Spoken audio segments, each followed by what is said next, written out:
So in this video, we are going to look at some textbook exercises problems on implicit differentiation. So let's look at this first question where we are given that sine y equals 5x to the power of 4 minus 5. The question is asking you to use implicit differentiation to find dy dx and then to find the slope of the curve at the given point. So this is how you proceed with implicit differentiation, knowing that y is a function of x. So therefore, whenever there is a derivative that involves y, you have to make sure that you apply the chain rule and there will be a dy dx involved. So what do I mean by that? So what I mean by that is if you just look at sine y by itself, you know that sine y is can be thought of as a composite function where sine is the outer function and y is the inner function. Now, this y is itself a function of x.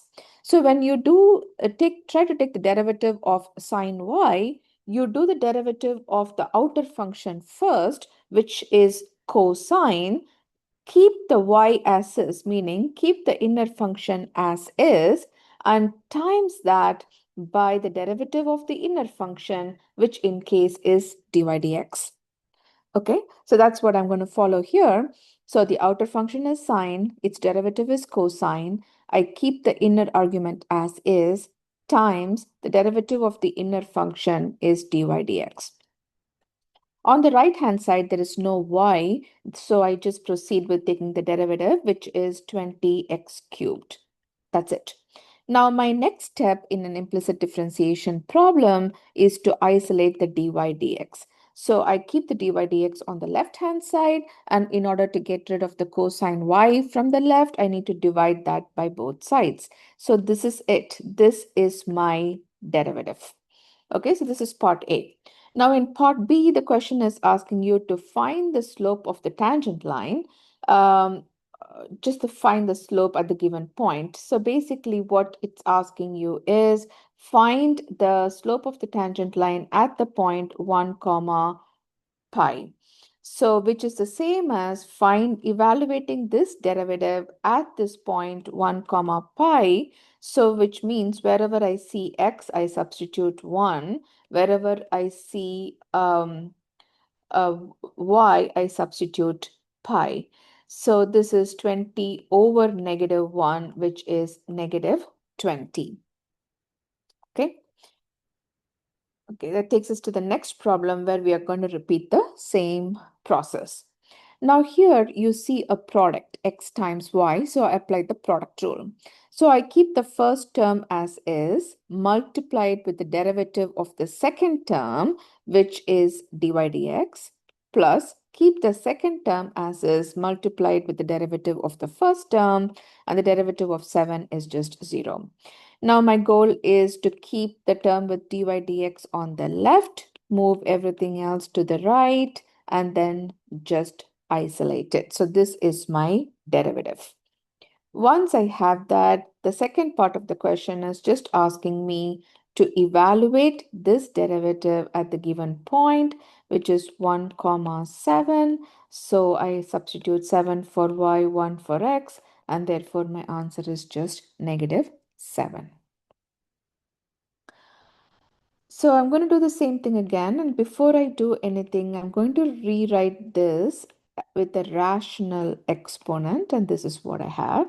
Then I'm going to take the derivative. So this will be 1/3 x to the power of negative 2/3 plus 4/3 y to the power of 1/3 times dy dx is equal to 0.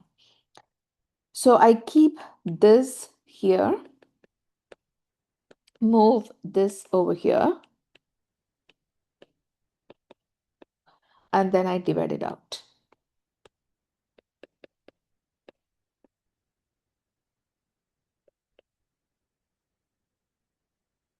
So if I'm tempted to simplify this, this will become negative 1/4. If I want to keep everything in positive exponent, I can bring this down here and this can remain here, right? So this is my dy dx. Now I have to evaluate it at the point given, which is 1 comma 1. That makes my life pretty easy. So I substitute it. I have 1 to the power of 2/3 and 1 to the power of 1/3. So my final answer is negative 1/4. So in this problem, I have to just find dy dx using implicit differentiation. So I start with the left. The derivative of sine x is cosine x. The derivative of sine y is cosine y dy dx. And the derivative of y is dy dx. Now what I'm going to do here is I'm going to keep everything which has dy dx to the left and move everything else to the right. So I moved the dy dx from the right to the left and the cosine x from the left to the right. Then I factor out the dy dx, which gives me cosine y minus 1 equals negative cosine x. And then I divide out whatever I have as this factor, which is this. So with this, I'm done. If you want, you can do this, up to you. If you don't want a negative cosine x in the numerator, you can rewrite it, but that is optional. But this is your final answer.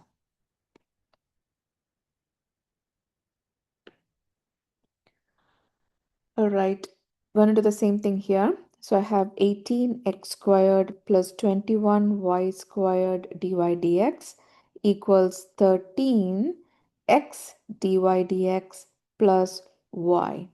Okay. Then I'm going to keep everything which has dy dx on the left. So meaning I'm going to leave this over here. I'm going to bring this over here. And I'm going to keep the 13y here minus the 18x squared. Then I'm going to factor out the dy dx. And I have this. And then in the last step, I'm just going to divide the whatever is the factor attached to the dy dx.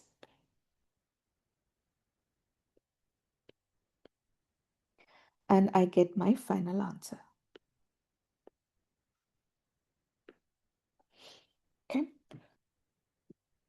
So take the derivative, keep all the terms involving dy dx on the left, move everything else to the right, factor out the dy dx, and then divide it by the factor attached to it, and then you have your answer. Here, you're asked to find the second derivative. So let's do the first derivative first.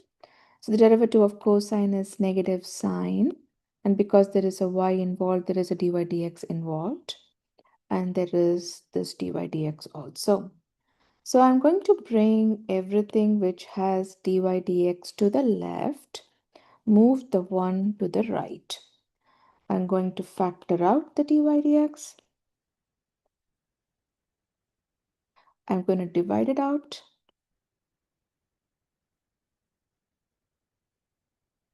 I'm going to rewrite this.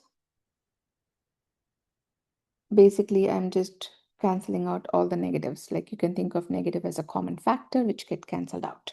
So this is my first derivative. Now to do the second derivative, the question wanted you to find the second derivative, right? So to find the second derivative, what I have to do is take the derivative of the first derivative. So here you can use the quotient rule, or you can rewrite this like so and use the chain rule. So that's what I'm going to do. So this becomes negative 1 sine y plus 1 to the power of negative 2 times cosine y dy dx. Okay. So I'm going to rewrite this as negative cosine y dy dx all over sine y plus 1 the whole squared. Now at this point, I'm going to substitute 1 over sine y plus 1 for the dy dx. And now when I simplify this, I'm going to end up with negative cosine y over sine y plus 1 the whole cubed as my final answer.